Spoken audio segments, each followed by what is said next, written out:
Welcome everyone to a Good Vibes Gaming Discussion. I'm your host, Derek Bittner, and this time I'm joined by Ash Paulson, Brandon Miracle, and Daniel Alba as we discuss our latest voted upon discussion topic, that one being our favorite licensed games. This one won the poll with all of our patrons, and it's one that's been out there quite a few times. People have talked about the licensed games many times over the years, whether the ones they like, the ones they dislike.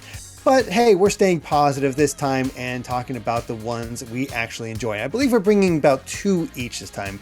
Ash is even more than prepared. He came with 10, but I don't think we're going to go through all like of those. Ash was just like really excited for this assignment. Hey, so. I come prepared for discussion. That's all I'm going to say, man. I got my lists. I was thinking old school. I was thinking new school. Just wanted to make sure I was prepared. I don't know what you guys are bringing.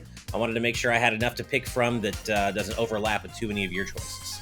All right, that's fair. That's fair. But it's pretty much what you'd expect. Nothing too deep or involved in this one. These are just games that are based on other properties that we really, really enjoy. And you know what, Brandon? I'm going to start with you. What is a licensed game that you really enjoy? Well, Daniel already knows this, and if anyone out there really knows me, it's probably going to be obvious. It's Dragon Ball Z Legacy of Goku 2 for Game Boy Advance. Yes. It's one of my very favorite Game Boy Advance games of all time. And if you don't know what it is, it's basically a retelling of the Cell Saga, including the history of Trunks. That's how the game opens, but it's a top-down action RPG where you can play as not only Goku, but Trunks, Vegeta, Gohan, and Piccolo. And you just go through the saga. It's got Bruce Falconer music, which if you're into that from the original American airing of DBZ, that's in there for you. And what's interesting about this game in particular is I believe it's completely, like, Western. Like, this isn't a Japanese game. This is an American Dragon Ball Z game, which is really interesting. And it's really good. So, I have a lot of great memories of playing this. I remember it being pretty difficult for me as a kid because you have your HP meter, but you also have an energy meter. And who doesn't know, the energy attacks from Dragon Ball Z, like Kamehameha, Masenko, Special Beam Cannon. The thing is, though, is that it's really hard to keep that bar full. So if you're throwing out your attacks often, well, I should say you're not going to be throwing your attacks out often because you won't have energy very frequently. But I just remember the animation and art in this game being surprisingly good in addition to the music, and it just stands out really well in my mind because of that. Have any of you played that before? I wish I had, because I picked up the original Legacy of Goku. Oh, no.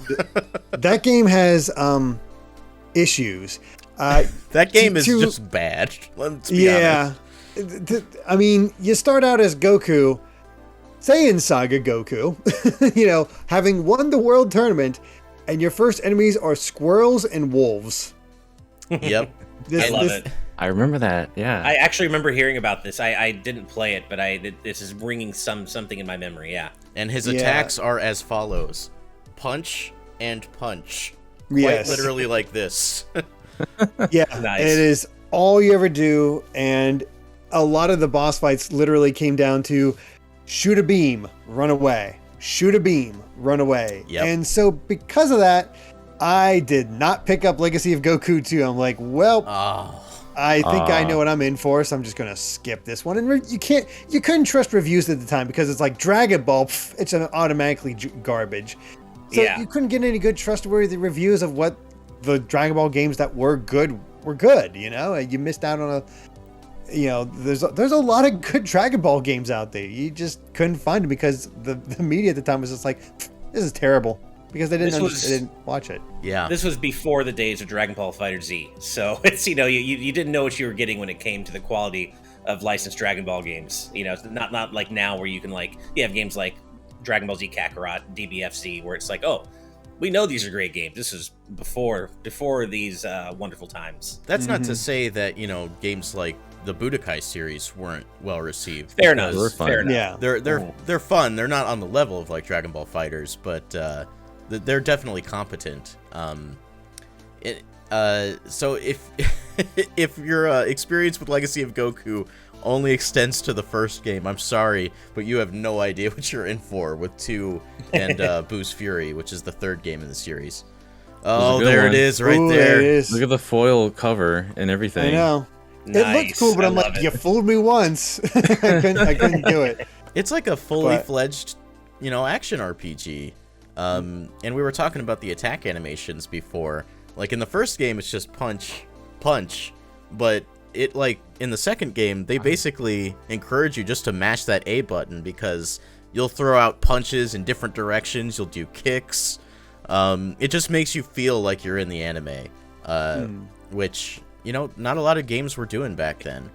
Oh, there's that poster. With the whole poster inside of it. The first one came with a poster as well. I do know that. I had that poster. That poster was on my childhood room wall for many, many years. It even has the game map on it on the other side. Like in true Nintendo Power fashion, it has like vital information on one side and an actual like poster you can hang up on the other. Yep. That was really cool. I do wonder if the Dragon Ball map has stayed consistent over the years, or they just make it, each company just makes it up themselves. I honestly don't know. I recall the map in Kakarot being similar to the map you see in Legacy of Goku 2 and 3. Because the map's the same in 2 and 3. But yeah, I think there is some kind of continuity there. Yeah, I was like, I want to look at that map. It's like, is that the same map from Kakarot? I don't know. It's been a while, so I'm not 100% sure. But yeah, the Game Boy Advance and DS era was not a bad time for Dragon Ball games. Between Legacy Goku 2, Boo's Fury, Attack of the Saiyans, which was done by Monolith Soft of all things, and I believe there was a side-scrolling Dragon Ball game that won the DS that was pretty good too. Oh, they were top-down. Were they top-down? I thought they were side-scroller. There's a side-scrolling one on Game Boy Advance. That's yeah. And then there's 2 Dragon Ball top-down beat-em-ups. I think it's Dragon Ball Origins. Maybe, yeah. Which I think are also both good. And those games got a sequel on Wii, which covered the Demon King Piccolo saga. Oh, nice. Nice. That's. I wish there would be more. I've been enjoying Team 4 Star's Countdown, or they've been playing Kakarot. Just listen to them talk, and they had a great idea that I really want to see now. A Dragon Ball Musou. Oh my god, it's perfect! Playing his kid Goku fighting through the Red Ribbon Army or just Pilaf's robots. Come on. Or that'd be good. On Planet Namek, just going through Frieza soldiers, stuff like that. That's awesome. Yeah, there's so much. Yeah, the possibilities are endless for a Dragon Ball Musou game for sure. I want it now, but yeah, it's cool that they actually improved so much with Legacy of Goku 2. It's hard to imagine it came from the same development team. Yeah. Maybe they were given like, oh, hey, this actually sold really well. Okay, now you can have time and money. Right. So, yeah, cool. What about you, Daniel?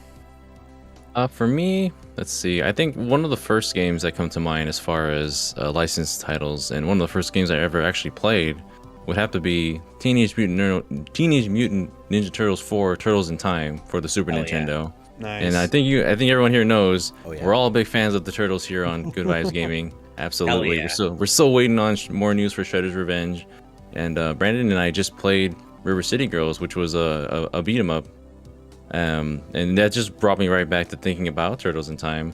I remember playing this game with a cousin of mine because the Super Nintendo was actually that didn't really belong to me. I essentially was borrowing it for a very long time, and we would play through the whole game together. I think we only actually got to the very end maybe once or twice because it was hard for me way back then when I was like little Daniel, like 6 or 7 years old back in the day. But man, I love that game so much. There's a lot of character and personality to the turtles in that game. The soundtrack is amazing. Like way back then when Konami was really pumping out those games, they really had a bomb soundtrack for like every single game they were doing at the time, infusing like the actual Ninja Turtles like theme song into some of them. And yeah, that game was just so much fun to play back then. It's what got me started on exploring more like beat 'em ups that we experience now today. And it just makes me really happy to see that kind of come full circle with how they're making another TMNT game, as we already were talking about. I know some of us here has played that game as well. Like, what was your experiences with the Turtles in Time? Dude, one of my favorite games growing up. Yeah, I mean, still one of my favorite games. One of my favorite beat 'em ups. 3 words. You were talking about the soundtrack. Neon Knight Riders. Neon Knight Riders. Love that song. I love that whole game, man. And I mean, that goes for TMNT games throughout the ages. It's not even just Turtles in Time. Like, it's weird to think that there was a time that Konami was amazing, right? It feels so long ago. It feels like it was just a distant memory, but there was a time where Konami and Capcom together were like the masters of licensed games from both Warner Brothers and Disney and TMNT and yeah, Konami was firing on all cylinders when it came to the TMNT franchise. You had Turtles in Time, Manhattan Project. Derek, I know that's a personal favorite of yours, I think. It's maybe not a favorite, but it's one of those. It's like nobody talks about it. Nobody talks about it. Yeah. Yeah. Like, I played that, and I played a ton of Back from the Sewers on Game Boy growing up. But Turtles in Time is the one that I always came back to as like the centerpiece, right? And I couldn't even tell you how many times I played that game as all the different turtles. And there's even a versus mode. You could change the graphic style to make the turtles look more like their comic counterparts with just the sclera in their eyes, no irises. They always look really creepy that way to me, but you could do that if you wanted. And I love Turtles in Time. And yeah, it's a classic.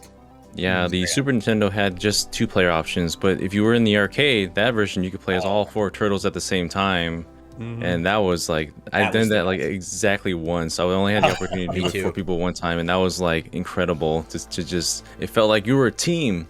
It was a great time, man. It was great. I never got to do that with TMNT 4. I did get to do that with the NES, TMNT 2. So when I saw that at a Chuck E. Cheese once, I'm like, oh my God. Plus it looks so much better. It's like, holy crap, this is gorgeous. For me with TMNT 4, I did not play that until college because I didn't grow up with SNES. So I played the NES Turtles games, and I rented Hyperstone Heist, which is basically a remixed version of TMNT 4. But again, nobody really talks about that one. It's fine from what I remember. It's a good game in its own right. Yeah, I like it. It's just basically the Genesis version. Yeah. But then I got to college with my first roommate, who was just awesome. And he was big into game emulation. He's like, okay, he found out I didn't play TMNT 4. It's like, all right, we're sitting down and playing this tonight. So we hanged it out in the night, and it was a blast. Awesome. Yeah, no, there are so many good TMNT games throughout the ages, and me, my best friend and I at the time would just play Turtles in Time over and over and over again, always trying to outscore the other. And there's just enough depth, and it's not like a hugely deep beat 'em up, but there's just enough depth in Turtles in Time with like the throwing mechanics. You can throw foot soldiers toward the screen. You can do the repeated ground slam. There are different jump kicks you can do depending on when in your jump you hit the attack button. It was actually surprisingly like there's a lot of depth there's more depth than you would think.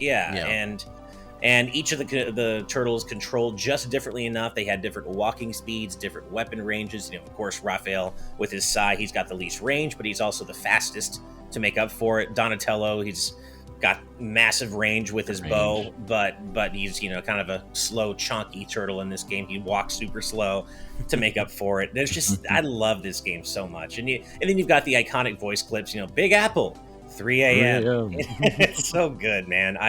And I guess, as you said, Derek, quick shout out to TMNT 89 as well, the first arcade game upon which TMNT 2 for NES was based, because that game, in my opinion, is just as good in its own right, and it hews a little more closely to the show itself, like the 80s cartoon itself, with taking place primarily in New York and having a lot of the cartoon villains in their regular settings as opposed to throughout time.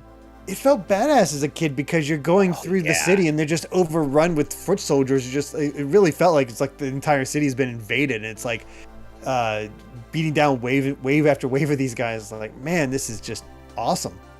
Oh, totally. And Dana, you hit on something earlier too, which was just it's not something.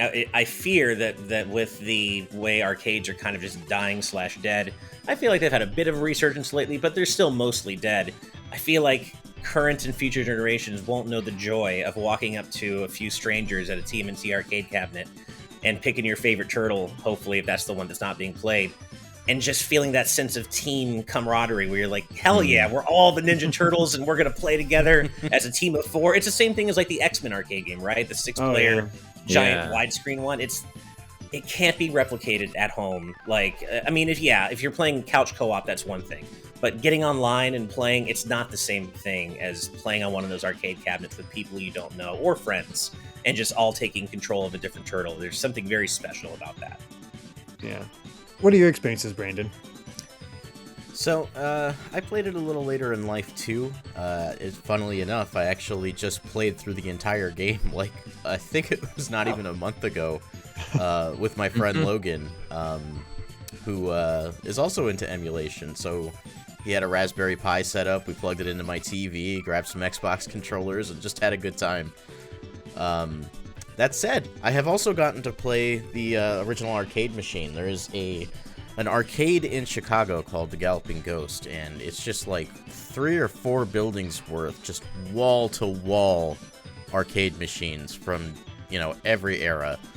And their collection is ever expanding. They're the arcade, Daniel, that has F-Zero AX. Okay, that makes sense. And they have a TMNT Turtles in Time machine, full 4-player, and that was my first time getting to play it that way, and it is just a blast. It's magical. Yeah, and I also love the marquee art, like on the machine itself. It's so cheesy and so out of step with what most Turtles media looks like and how they're designed. It's just incredibly cheesy art, particularly on TMNT 89. That's even cheesier. But either way, I love like old arcade and pinball machine art just in general, and TMNT is a perfect example of how just super cheesy and out of step with the actual IP that it could sometimes be. Mm-hmm. Great stuff. Well, Ash, what about you? What's one of yours? All right. Well, speaking of a time in which Konami was awesome, they had the keys to the Warner Brothers castle, right? To the Warner Brothers animation castle, and by that I mean stuff like Goof Troop, Tiny Toons, Animaniacs, and I have all those on my list here. But the one I want to talk about most, the Animaniacs games were good, and they were different between consoles, but the Tiny Toons games were great. And I'm thinking of 2 in particular here, and that's for SNES and Genesis: Buster Busts Loose and Buster's Hidden Treasure. Both of those games were so good. There were also 2 really good NES titles for Tiny Toons, just Tiny Toons 1 and 2, great games. But the ones that I played most growing up were Buster Bust Loose and Buster's Hidden Treasure. And Buster Bust Loose was for Super Nintendo. It was a 6-stage action platformer that we have actually talked about before in discussions, particularly that god-awful football level right in the middle of, and Brandon, I know you know what I'm talking about. That god-awful football level that was actually not that god-awful. I just don't play sports games, so it was perfectly fine level. I just wasn't very good at it, and that made it very difficult for me to complete the game as a kid. But other than the football level, you just had this wildly creative action platformer that starts at Acme University and takes you through different movie sets. There's like a Wild West stage. There's a Star Wars inspired stage. There's just so much creativity on display in this game. Buster has a really cool dash move where he can like dash and then he can slide like on his stomach through narrow openings, and it just has a great sense of momentum to it. And all of your favorite Tiny Toons characters show up. Arnold the Pitbull and Plucky and Porky and Dizzy Devil, and it's when you think of Tiny Toons and you think of everything you love about that show, it is all represented right here in Buster Busts Loose. And then on the other hand, Buster's Hidden Treasure, that was a Genesis game, and that was kind of more of a straightforward action platformer. It's just you control Buster. I think he has to save Babs from Montana Max. Or it wasn't nearly as creative as Buster Busts Loose, but it was just a really solid game. Just a damn good platformer. Again, from the time, the fabled time of when Konami actually made good games, great games. and they both are just different flavors of a great Tiny Toons game. But if I had to pick one to be the best to rule them all, it would be Buster Busts Loose. I know, Brandon, you said you played it growing up, and we kind of talked about how our common struggles with the football level. But how about the rest of you? I did not play Buster Busts Loose. I only had Tiny Toons on NES, which I did really enjoy. I thought Also that was a good game. Yeah. fantastic. And then I had I think Tiny Toons Bab's Big Break on Game Boy. I'm so glad you brought that up. I had that too, and I liked it. I played it so many times. Which was good. It was good, but I also remember it being more mini-game-ish, I want to say. I can't remember. It's kind of vague for me, but I do remember playing both and enjoying both and seeing Buster Bust Loose and wanting to play it, but again, no SNES, so I just missed out. Yeah, I had a similar situation in which, like, I remember I saw this game on the shelf, and like I started watching Tiny Toons, and that got me excited about playing the game. But like I said, that SNES didn't belong to me, so my parents didn't want to buy a game that wasn't going to be, with me forever. So I was like, no, please, I just wanted to play the game. I remember seeing those on there specifically, but that was something that I wasn't able. That was just out of my grasp at the time. But yeah, I look at it. I'm just like, man, it looked like a lot of fun, but I just couldn't get it. I just couldn't get it at the time. I had not long after given away that SNES back to my cousin, who I was essentially borrowing it from because they were going away to college and such. And so yeah, when I got an N64, that's when I actually owned the system. So anything SNES that I played was just in that small period of time that I owned that system. But yeah, that's something that's been lost to time for me. Gotcha. No, it's just, it was such a wildly creative game, and I'm thinking about specifically things like the Star Wars level where Babs played the part of Princess Leia, and she had her cinnamon roll hair, kind of like, and then you had Duck Vader, Plucky playing Darth Vader. It's just cool stuff like that. I they were love so good with parodies. They really were. And it was just one of those things where the game really felt authentic to the IP, right? Exactly. It like really captured the essence of Tiny Toons. Yeah. On top of just being a good game. So like it really is a perfect package. Yeah.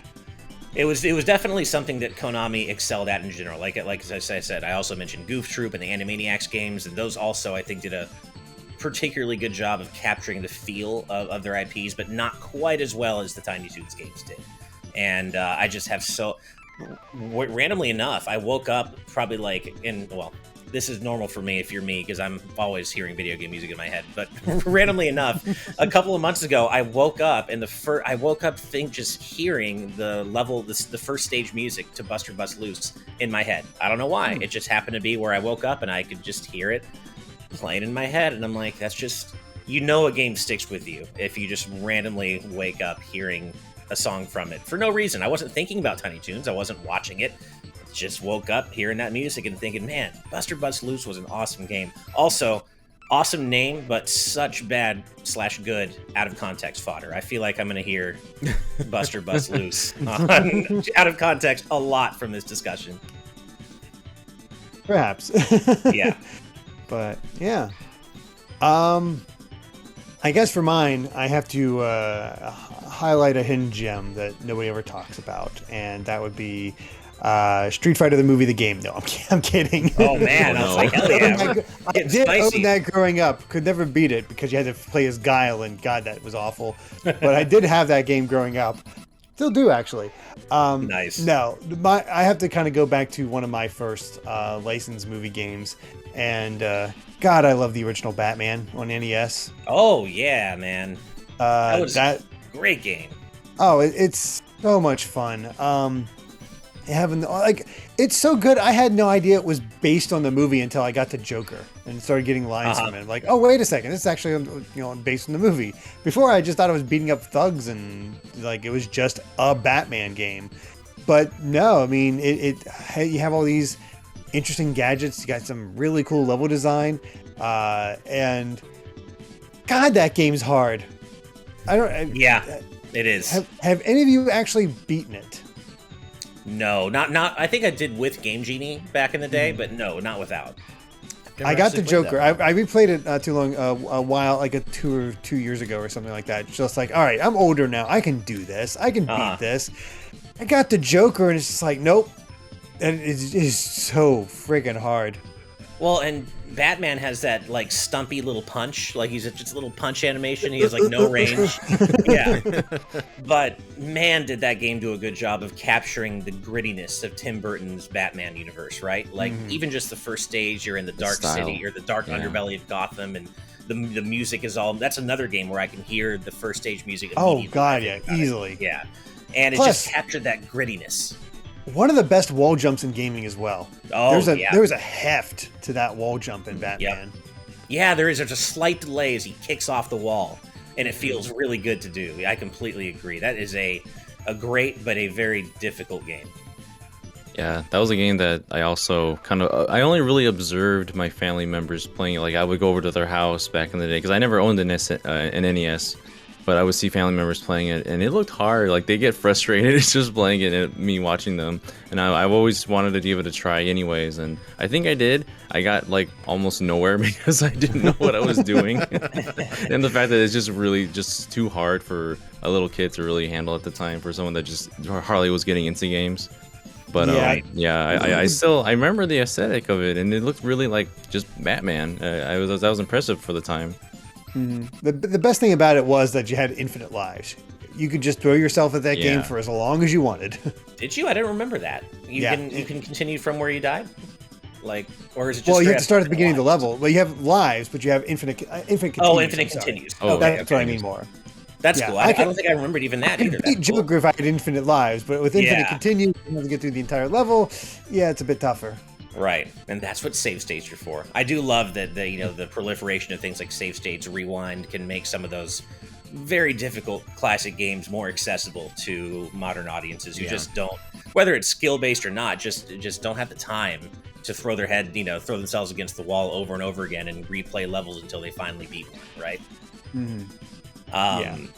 Batman's one of those properties that has really benefited from a lot of good games over the years, and I'm not gonna like go into it because this is just one entry, but as illustrative of that, I had Batman Arkham Asylum on my list, and that's just, I'm only mentioning that because not every Batman game has been good, obviously, but it's pretty cool how consistent Batman's been in terms of licensed video games. Arkham titles are just across the board pretty dang good. Even the ones not made by Rocksteady. I have an affinity for Batman Arkham Origins. Right. Which, hey, Christmas game. That's true. It really is. Game. But they really knocked that out of the park. But even others, I grew up with other Batman games. Adventures of Batman and Robin on Genesis. That was play that one. Basically a shooter because you were just constantly throwing batarangs and everything, and it was tough. It was real tough. I don't think I ever got past the 3rd level. Oh wow. It was definitely rough, and I had Batman Forever on Genesis. Oh, not a good game. I had that on Super Nintendo. Not a good game. No. Did it take you forever to figure out how to jump down from platform to platform? I never did, ever. Yeah. Oh no. It was just jamming buttons, and eventually happened. So I'm like, I don't know how I did it, but that's what I would do each time at that point. Never got further than the bank because it was brutal. I never got anywhere. I feel a little bit better about myself now, but yeah, it's still just, jeez. Yeah. But no, that original, and I think there was a sequel that I never played on NES. It was like Return of Joker, I think, or something. Yeah, I never played that either. That was its own original sequel. Yeah, I never played that one, but yeah, I think I may even still have my original Batman NES cartridge. I'd have to dig it out. I know I do. Have it. Yeah. So yeah, I don't know, just immediate memories. But man, I'll just say this: thank God, licensed game for the most part good on NES, because I didn't know what games were good at the time. I was 4. So it was all up to my family picking things out. It was like, oh, he likes Tiny Toons, he likes Batman, he likes Ducktales, he likes Chip and Dales, and like, oh, thank God, these are all good. But anyway, let's go ahead and continue this on and go back to Brandon. Brandon, what is your second licensed game you really enjoyed? So I don't know how much attention this game gets. I've never really looked into it. But But I have a lot of great memories playing Scooby-Doo Night of 100 Frights on GameCube. Oh. Really? Yes. Scooby-Doo Night of 100 Frights is framed like an episode of Scooby-Doo Where Are You? With lots of cutscenes, voice acting from the entire cast. There's a laugh track in the background. Oh god. Yeah, that's amazing. Yeah. That's cool. So basically what happens is you show up at a haunted mansion, because of course you do. I forget the exact context. I think Daphne is there to meet someone in her family or someone she knows. I don't remember for sure. But basically everyone gets lost inside the mansion, and Scooby is like, where'd everyone go? So instead of Scooby-Doo, where are you? It's everybody else, where are you? Interesting. Okay. That's pretty good. Yeah, so the basic structure of the game is that you run through the mansion. It's a little bit like Luigi's Mansion in a way. It's like a persistent world, you know, a persistent mansion overworld. And you have to track down and find all the members of Mystery Inc. But they are capped off by boss battles against classic Scooby-Doo Where Are You villains. So like, I'm trying to remember a few that were in there. The Creeper better be in there. Creeper, I think, is in there. He's a classic. Got the Black Knight. We got a Ghost of Captain Cutler. I'm trying to remember some Captain other... Cutler is definitely one. Nice. And Scooby will get... like, the Minor 49er. I can't remember if he's in there or not. But and maybe this is why I'm mixing it up. They recreate the entire Scooby-Doo Where Are You intro song. Just in That is 3D. awesome. They redo the entire thing. But what stands out about this game for me is it's a 3D platformer. But in the same vein as like Tiny Toons, it like really captures the essence of Scooby-Doo Where Are You? Like, I said that there's a laugh track in the background, but that's not only in cutscenes. There's a laugh track during gameplay. Oh, that's cool. And it reacts to you when you do stuff. That is amazing. That's really neat. I haven't heard about this game. Yeah. So, holy crap, the voice cast.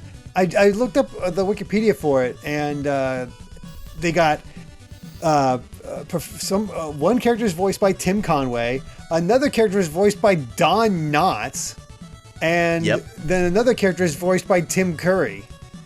Yeah, it's the voice acting in this game is just stellar. And even visually, I think it holds up pretty well.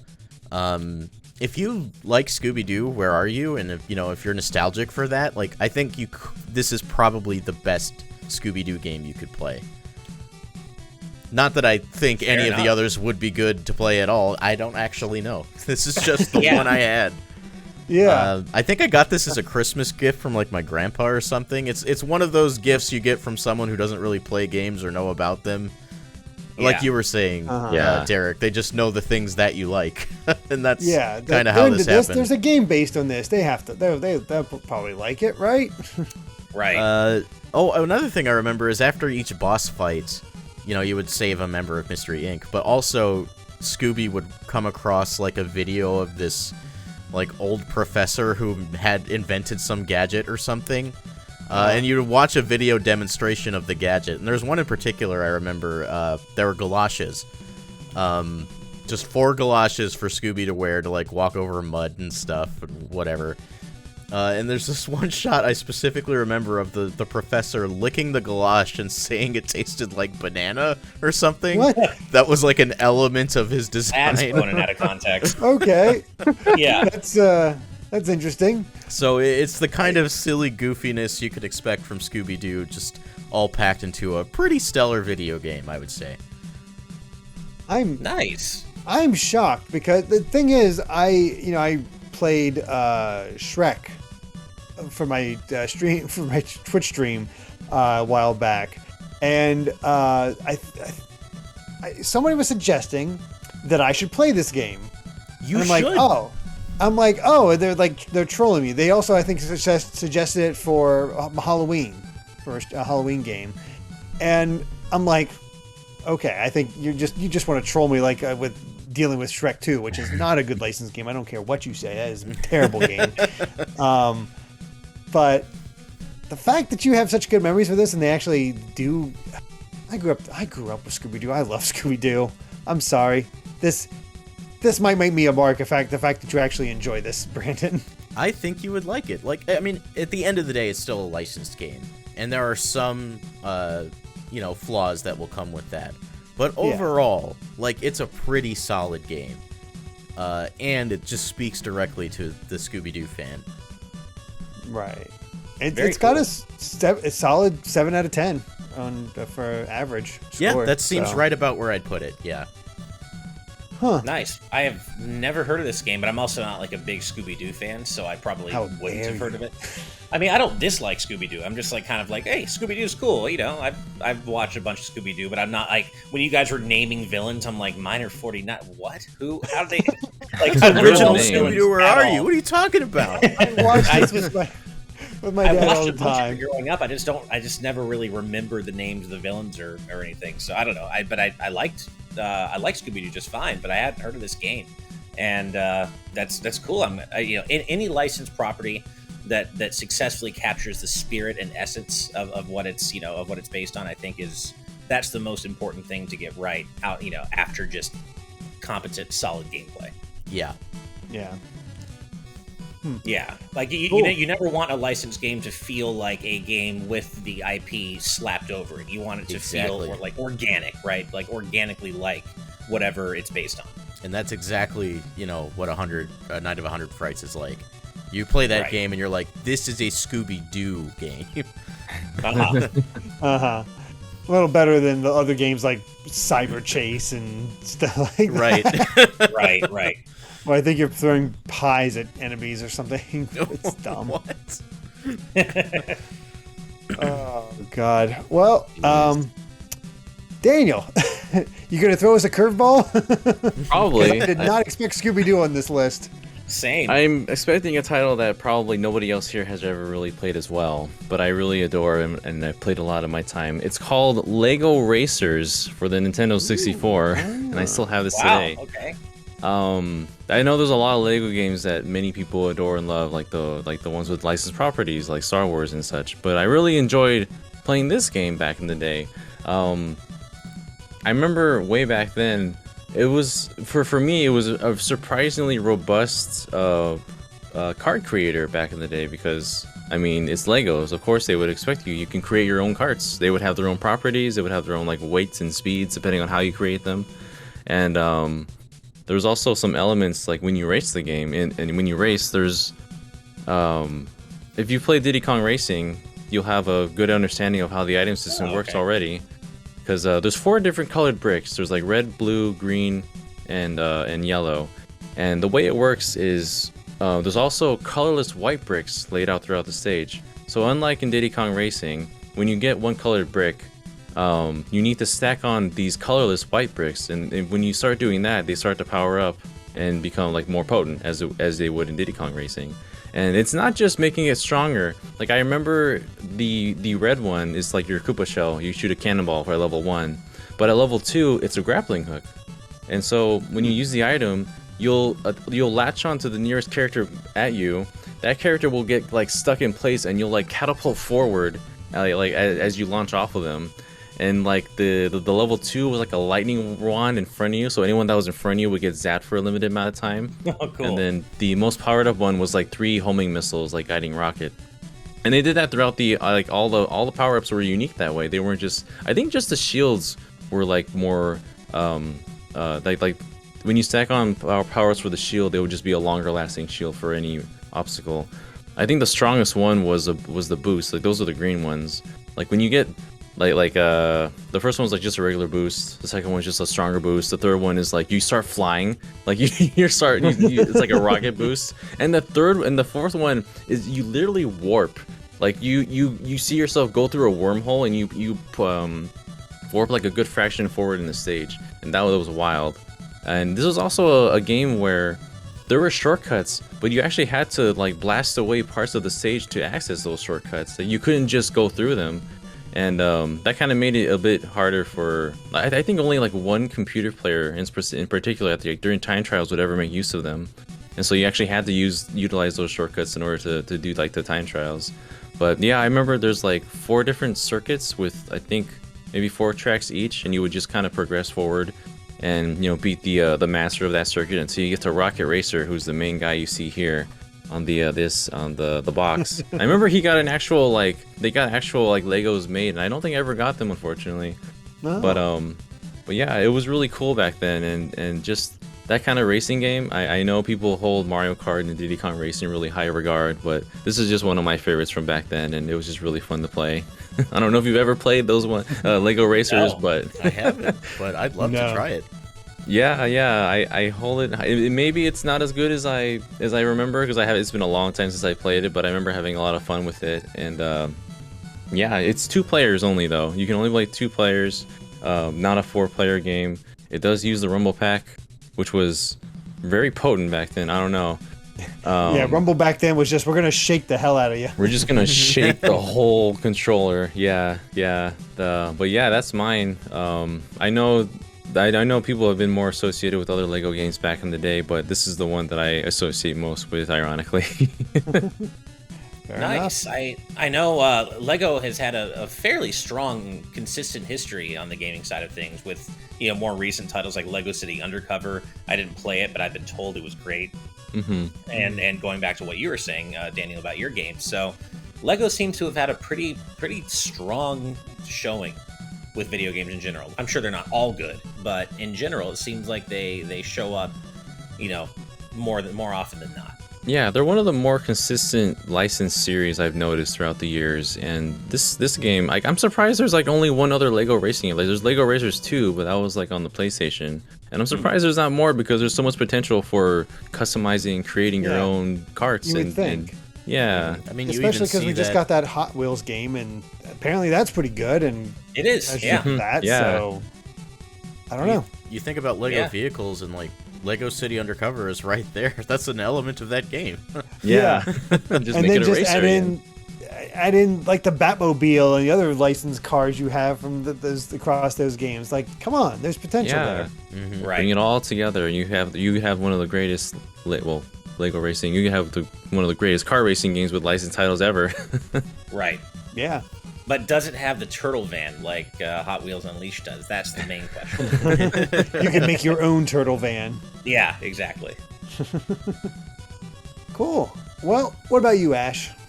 All right. Well, first of all, I need to issue a correction. I incorrectly attributed Goof Troop to Konami earlier. I had a brain fart. It's Capcom. Yeah, I was going to say, but you didn't nominate it for anything, yes. so I left it alone. Right. But yeah, No, Goof Troop was but definitely still. Capcom. That was, I believe, people in the Shinji comments are gonna be Mikami. like, yeah, and people in the comments are going to be like, well, no, that's Capcom, not Konami. So I know, I misspoke. Don't worry, I get it. Now, yeah, and as I mentioned earlier, Capcom were known for handling so many Disney properties so incredibly well. Ducktales, Lion King, Little Mermaid, across NES, SNES, Genesis, did such a great job. But because I already brought up the Warner Brothers side of things, I feel like it would be a little bit too predictable to talk about, everyone knows how good Capcom's licensed Disney games were, right? So, and also this discussion has perhaps expectedly been focused mostly on retro titles or older titles, and that's totally fine. But I want to highlight something new and something that literally just came out not too long ago, a few months ago. I think you guys know where I'm going with this. Okay. It is that good. It is that good for me to put it on this discussion. Guardians of the Galaxy. Oh man, This game is so good, you guys, and I want to highlight it here because I don't want it to be slept on. Square Enix sent it out to die because of what happened with Avengers, but this game should not be slept on. It is so authentically Guardians that it's just, as soon as you boot it up that you are playing a Guardians game. And like me, if you're really into the Marvel Cinematic Universe side of things and you don't really read a lot of comics, but you're into the MCU, yeah, this incarnation of the Guardians might take a little getting used to, but after a few chapters, it was like second nature to me. I'm like, oh, when I think of the Guardians, I now think of the game versions before I think of the MCU versions. Wow. Amazingly. Wow. Yeah, and it really is, it draws you in that much. And one of my best friends is a huge Marvel Comics geek. He knows everything about everything Marvel, and he's been telling me that the video game versions are a lot closer to the actual comic versions, especially Peter Quill, than the movie necessarily, or the movies necessarily have been.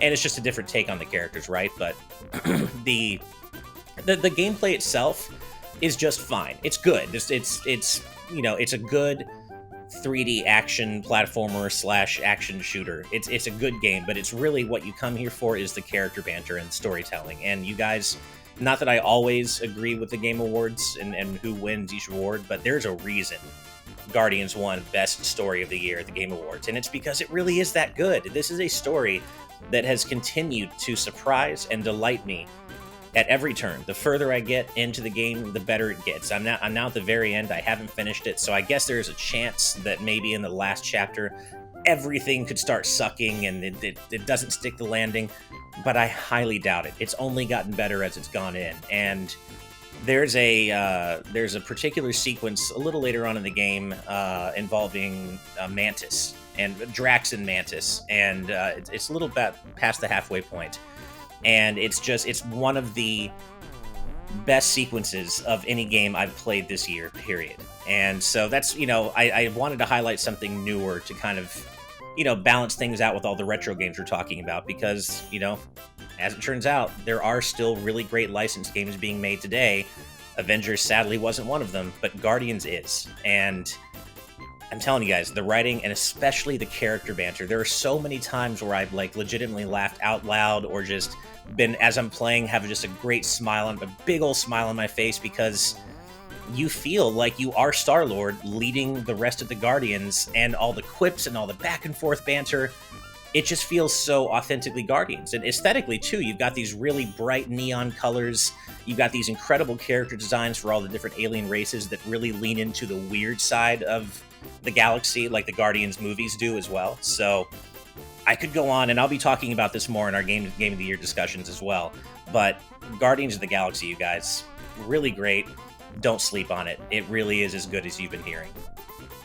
Wow. Oh, that is surprising. Like, I think a lot of people have that connotation that Guardians is that one game that went on way too long when Square Enix revealed it, and they're like, oh god, that's what's so weird. I felt that way too. You can go back and look at our reactions to Square Enix's E3 conference, and I think that's one of the things that contributed to this game just being sent out to die, because we were all so focused on how much Guardians dominated that stream, and how angry we were about the Final Fantasy Pixel Remaster situation, that it just kind of, this game didn't have a chance at the time that it was initially really unveiled, and it deserves better. It really is a great game. I mean, it's almost like these games that it's almost like these games that the companies have been touting and spending a lot of time on, like Deathloop and Guardians, are actually pretty good. They just didn't. Yeah. You know, they just didn't make it interesting each time they talked about it. And it must be said, too, that this is Eidos Montreal, who, you know, a developer I really like. You know, Crystal Dynamics, you can go back and forth. You know, how much of how Avengers turned out is their fault is, you know, up for debate. But Eidos Montreal is a great developer, and my only regret is that, as good as Guardians is, I still don't think I don't think Square's ever gonna let Eidos Montreal make the third Adam Jensen Deus Ex game. I really want them to, because I need to see the end of that trilogy.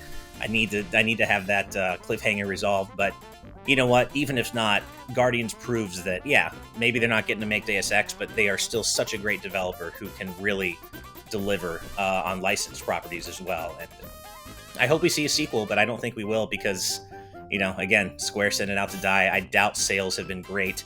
The fact that it was discounted to $30 on Black Friday doesn't portend well for the game's sales and overall, you know, life. Yeah. So it's a shame, but please, guys, don't sleep on this game. It's great. Cool. If I find time, I'll try to play it, but there's a lot on my plate, and that's always the thing that kills me. I hear that, man. Like, yeah. God, I wish. Yeah. God, I wish. But no, I love the Guardians of the Galaxy And I'm just glad to hear that the game did better than what our initial impressions gave out. So I'm just glad to hear that, and I hope I can get to it soon too, because wow, we got a lot going on.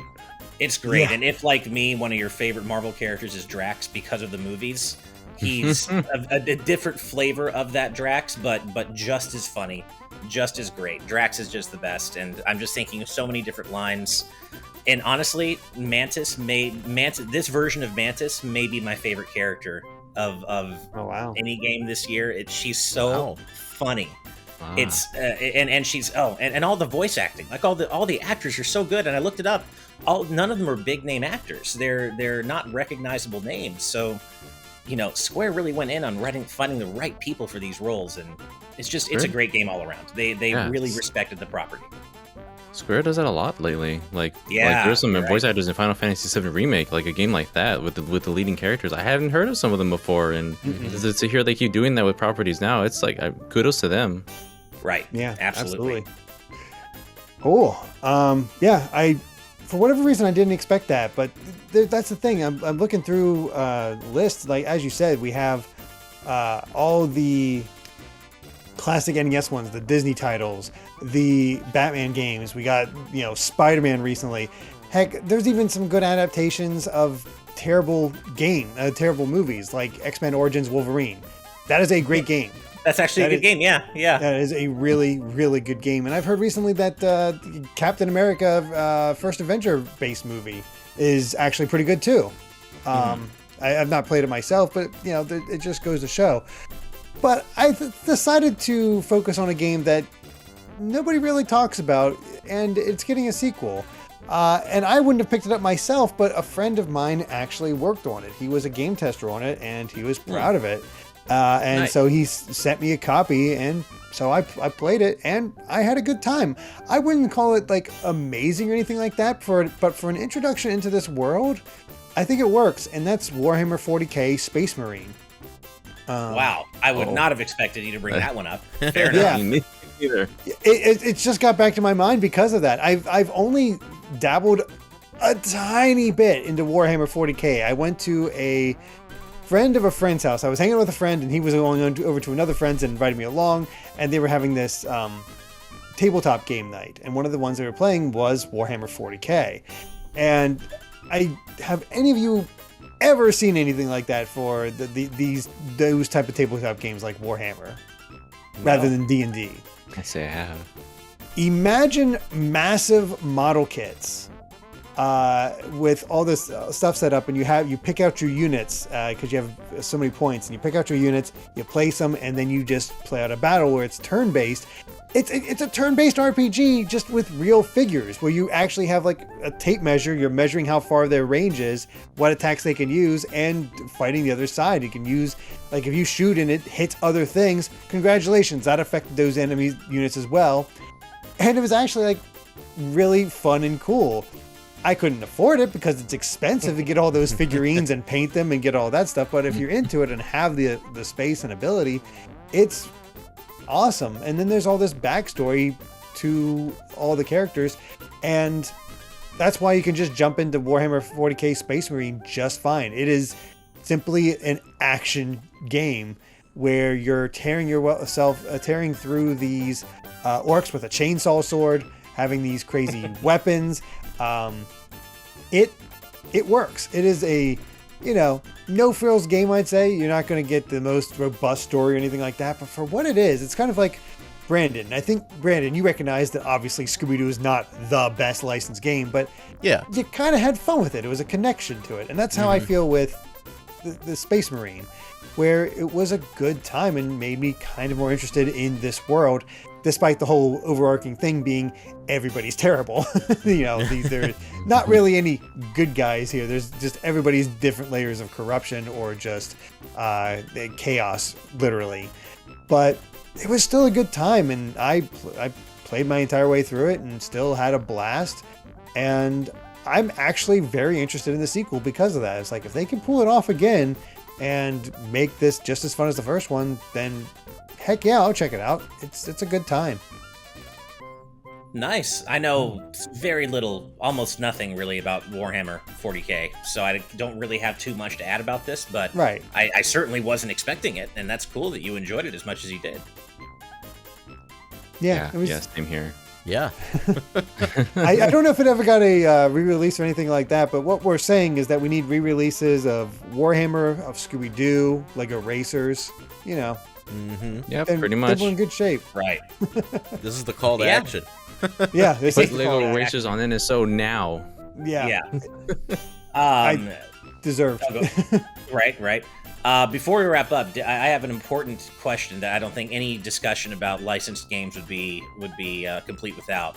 We can rapid fire this really quick, but Disney's Aladdin, Super Nintendo or Genesis? Which Super is the better Nintendo. version? Easy. Nintendo. All Genesis. right. Genesis. Split Uh-oh. down the middle. 2-2. I love it. That's perfect. Cool. I just wanted to see where we all fell on to be that. fair, I've never played the SNES version, but the Genesis version is really good. Okay, I've And played I've both, never and I played the still like the Genesis Genesis version more. Oh, okay. Yeah. Well, that's a little bit if you never played the Genesis version, that's a little bit The lopsided. Super Nintendo version is just a really good platform. No, it is. It is Yeah. a really good game. It is. You have get a a sword. here You can to- throw apples. There's some amazing animations in the Genesis version.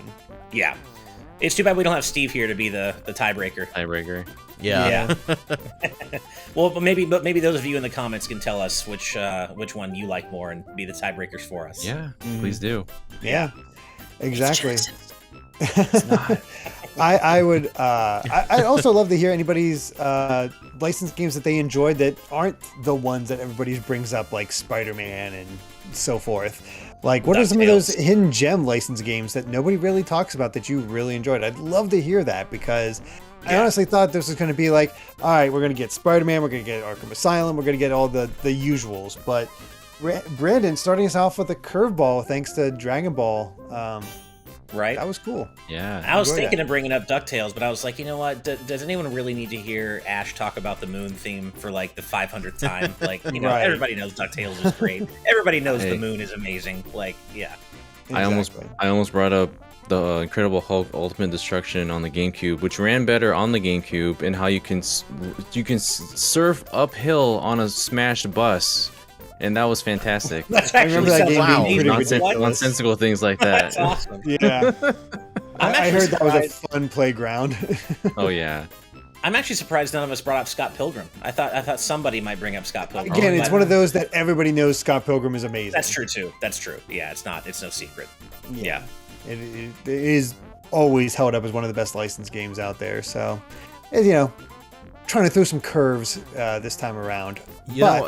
Earlier when I was talking about Dragon Ball Z Legacy of Goku 2, I said it was American made, and I was pretty confident of that. But to make sure, I looked it up, and not only was it American made, it was made less than an hour and a half away from me. Oh, wow. Wow. Wow. Here in Illinois. Well, there you go. Yeah, Hometown Wow. What a represents. coincidence. they made it for me That's cool. specifically. Yeah, exactly. That's how that goes. Yeah.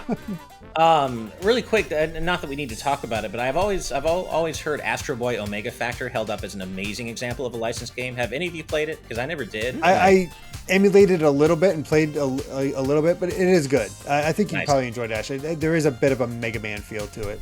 Ooh, I like that. Oh. So, Nice. yeah. Which makes sense. Astro Boy and Mega Man share pretty similar Exactly. origins. Right. Yeah. So, yeah. But I think with that, Right. that covers our licensed game discussion. Some of the games that we think you should try out, check out, hunt down in some cases, because I don't think these are too common for the most part. But yeah, of course, next time we'll be back with some non-Patreon suggested discussions as we've reached the end of the year. So there is Game of the Year, there's the 2021 wrap up, looking forward to 2022. There's a lot to talk about, and so we're going to be taking a break from Patreon suggested ones because, let's be honest, we put those up there. We're pretty sure that would win the poll. So we're going to be doing those in the coming weeks. So look forward to those. But otherwise, thank you for watching. And if you enjoyed this video, please consider supporting us on Patreon at patreon.com/gvgaming. But even just subscribing to the channel and ringing that bell helps us a ton. So until next time, bye. Bye. See you, everyone. Till we meet again.